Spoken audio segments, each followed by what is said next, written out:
We're back in the workshop at Gilmore Racing after round one of the Australian Formula 3 Championship. And what a great weekend it was. We got to race under lights for the first time ever in Australia, and the driver, well, he had a cracking weekend. Round win and some race wins.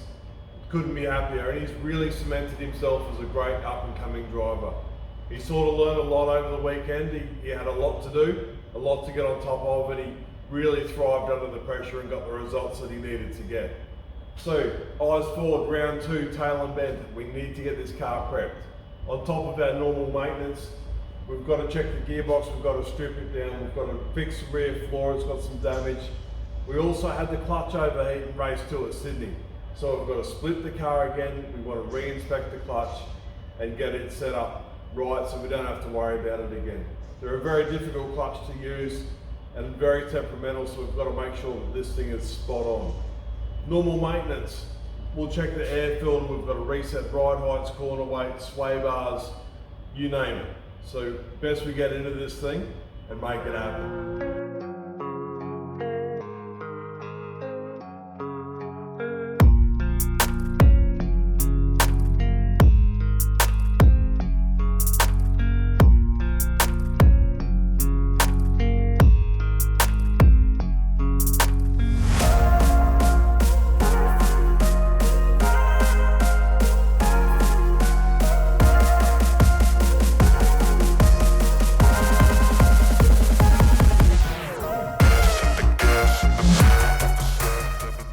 Not too big a job, but there you go. We've got the car split, exposing the clutch, which is what we're going to service this time round. Also showing a bit of the detail about the starter motor and the location and how they use a separate idler system to drive the smaller flywheel. Not a bad job. We've done it at the track plenty of times. A lot of the hoses are quick couplers, so it is a very serviceable thing, and it is something, you know, if you need to do it at the track, you can do it. It's just not much fun. So we'll get this clutch pulled apart and we'll check it out.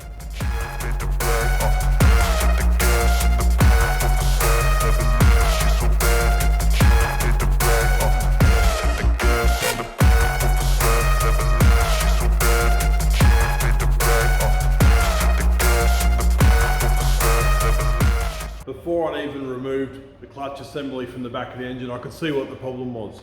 And it was one of the separator plates that started to delaminate because it's been so hot. So just to be careful, we'll have to replace the whole set. If one's been too hot, then the other ones aren't far behind it. So really quite a neat little clutch to use, super small, super light. And keep in mind, these engines don't produce a whole lot of horsepower, so the power they do use, they need to use as effectively as possible.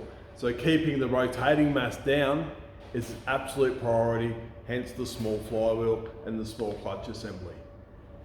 You've all seen me pull a gearbox apart before. I've done it multiple times in other videos, so I'm not going to bore you with the details of how they come apart. Obviously, normally we do them on the car.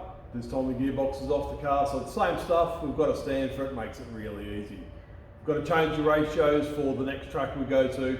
Also a visual inspection to make sure everything's perfect as it should be. We don't want any trouble when we get to the track. Do the maintenance in the workshop and the racing at the racetrack. And just like that, the gearbox is magically done. We've changed all the ratios. We had to replace a few dog rings and a really good visual inspection. Everything looks really cool. Put the rear cover back on, and then this thing's ready to go back in the car.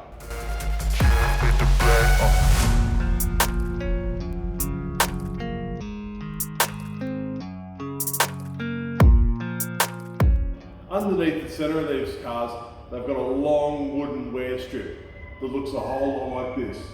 Now this is particularly hardwood, but it's there to protect the carbon fibre. The rear floor section is carbon fibre, the tub's carbon fibre. So this now becomes a wear strip and a bit of a consumable. We run the cars as low as we possibly can, and then when the aero comes on, the ride height gets even less. So over every little bump and ripple in the track, the cars will bottom out. And at some tracks you can even hear it as they come down the straight as the tub slaps the ground. Sydney's no exception to this. It gives the rear of the car a pretty hard time, so we need to replace the rear section on the floor. Just got the rear floor section off, and for what should have been a 10-minute job was a couple-hour job when there's the screws like that, where the heads have been ripped off, it certainly makes life a little bit tougher. And these mount into the floor and they've been ripped out. And what I was saying about the damage on this floor is where it's really heavily damaged in here. That's not normal wear, that's from maybe an off-oval ripple strip. But these at high speed, when they do touch the track, you see a little bit of a puff out of the back of the car, almost like a puff of smoke.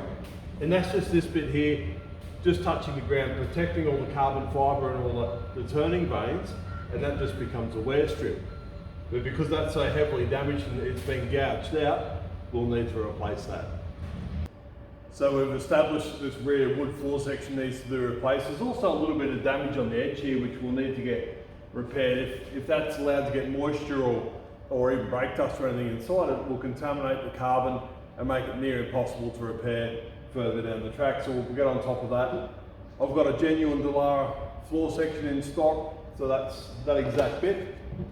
We'll fit that up and then we'll get on to the carbon repair. We've now kind of ground to a stop a little bit. We've just had the front upright off on the front right hand side. It had some broken brackets on the inside which we've fixed back up. The carbon fibre repairs are coming along. The floor was pretty well damaged, so we've had to grind that up and make that look a lot better. We've finally got it cleaned up and it's ready to be repaired. The nappy, we've got that done and it's come up okay. The repair's done, and once again, by the time that crack gets ground out and cleaned up, it's quite a lot of material missing. It ends up being quite a big repair for a small crack, and that's the mounting hole there. It's kind of been pushed up and it's just split the bottom of it. So it's only a crack, I know, but it's very important, especially with the air off. We start bleeding off air where we shouldn't be, it's going to affect the underside of the car. And the underside of the car is responsible for the majority of the downforce that these cars produce. So every little bit makes a difference, so we need to keep on top of it. Clutch, a whole lot worse than we thought also. We've actually had to send it back to the States, back to Tilton to get it repaired. A lot of the time they won't sell us the parts to repair them, that way we can't stuff them up and it doesn't make them look bad. So they're protecting their name a little bit, and it probably attracts a little bit better customer for them as well. So it's been shipped back, should almost be repaired and probably just about ready to come back as we speak. Then we can put the car back in one piece. Gear ratios are done, suspension adjustments have been made. We've still got to do the wings, but we'll do that next time round. So stick around for the next video. Subscribe if you haven't subscribed, give it a thumbs up if you liked it, and thanks for watching.